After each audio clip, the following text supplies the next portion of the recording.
Okay, let's talk about the alternate ending, or what I like to call the Bob Saget ending. That, kids, is How I Met Your Mother.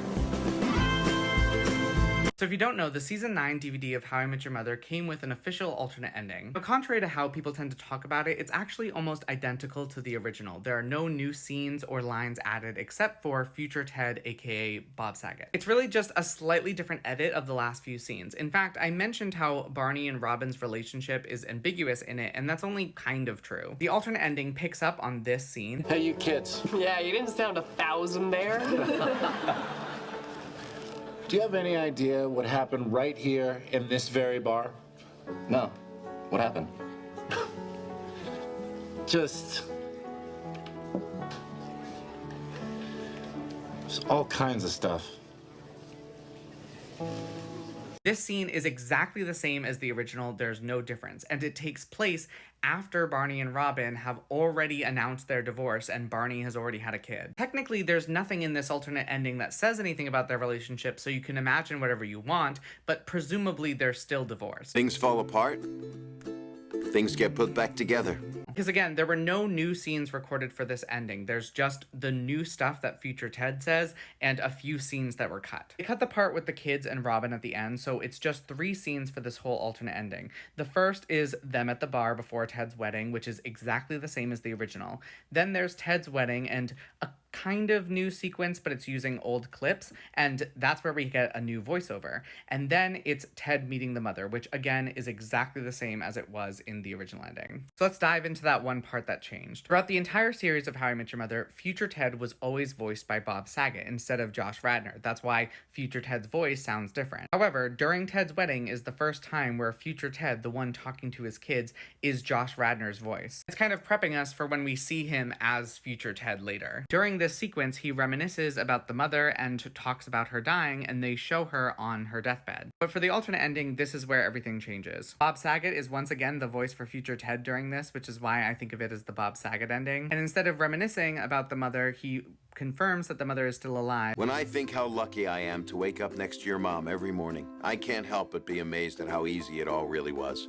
And we see a montage recap of the series up until now, which we will get further into in a second, but this is the only visual change in the entire alternate ending, except for the end credit sequence is slightly different. They just kind of move around where different pictures were. And the end credit song is different, unfortunately. Now here's the thing, this alternate ending is a bit of a mixed bag. It was clearly not planned and has the unfortunate consequence of making some earlier scenes kind of confusing or melodramatic, like the end of The Travelers or Vesuvius. Basically, all of the scenes that foreshadowed the mother's death no longer make sense. They clearly only created this ending as an alternative to the mother dying and Ted getting with Robin, but because it was not planned for at all and there's no alternative scenes except for Bob Saget's voiceover, which again is just new. He didn't have any voice lines in the original. It unfortunately lacks a lot of cohesion with the rest of the story. I know a lot of people really like this ending because it fixes some of the problems they had with the show, but in my opinion, they needed a lot of changes in order to keep with the aesthetics and themes of the show. With the exception of the recap sequence, which honestly could have been in the original, and while not perfect, is attempting to hone in on a very important theme of How I Met Your Mother. This is the show's idea of a butterfly or ripple effect. Every action leads to something else, which leads to something else, which ultimately ends up leading to where you are now. This is super exemplified in the episode Lucky Penny, where Robin and Ted are trying to trace back how they ended up being late to the airport, and every time they think of the reason, they remember something that led to that reason, going all the way back to Ted finding a penny on the street. That's basically the whole story of Ted meeting Robin, eventually leading him to meet the mother. And yes, the kids correctly assume that part of the reason he's telling this story is because he's in love with Robin or whatever, but this is also an important theme of the show. And the alternate ending recap is specifically trying to showcase this theme like the Lucky Penny. And I think it's cool that it's doing that, although it doesn't do a great job of bringing it all together. Unlike the Lucky Penny, which is very explicit on how each of these events are directly connected to each other, what Ted says in this recap is kind of loosely connected. I think they did this to try and be more poetic, and if we know the show really well, we can still put together how each of these events led to each other, with the exception of Zoe and Victoria, which I think shouldn't have been in this recap. And in this alternate ending, they really should have been more explicit that this event led to this one, because essentially the point of this recap should be to explain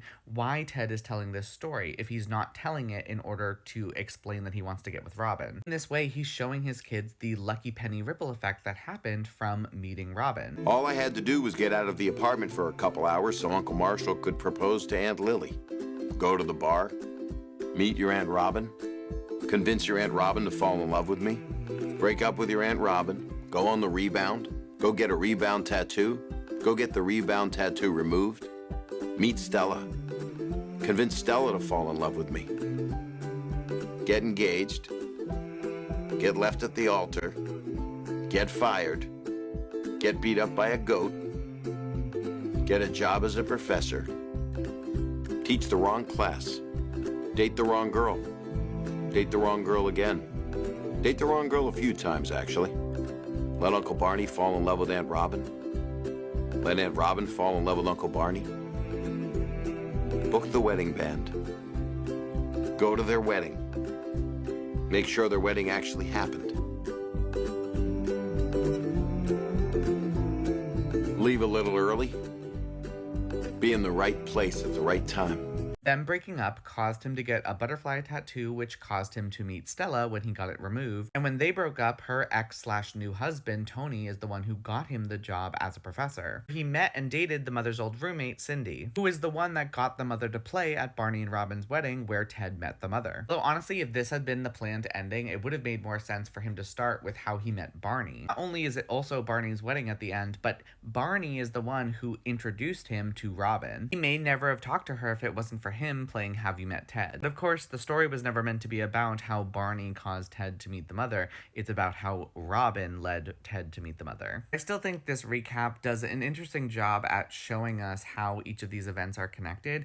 It just would have been a bit better if it was explicit and they hadn't included Zoe and Victoria, who have kind of nothing to do with this sequence of events. Sure, it was important for him to meet them in a life lesson sense, but it kind of takes away from this whole ripple effect that caused him to meet the mother, which is what makes this recap so interesting. Or would have if it was more explicitly doing that. In my opinion, that's probably the best part of the alternate ending, even though it's not perfect, because the rest of it kind of diminishes the story and writing more so than adding anything to it. And I completely understand some people want an ending where the mother doesn't die and Ted doesn't get with Robin, but I think they could have done it better than this. If they had more time and filmed more alternate scenes with this cast or with the kids. But as it stands, I think the original ending, while still not perfect, is doing a lot more and a lot better than this alternate ending is. At least that's my opinion as somebody who's more interested in things like How I Met Your Mother's connection to Love in the Time of Cholera, which is lost in this alternate ending, or what we can take away from looking at this show through a critical lens. If you don't know what I mean, I recommend watching the videos leading up to this one in this little mini series on the ending that I've been doing.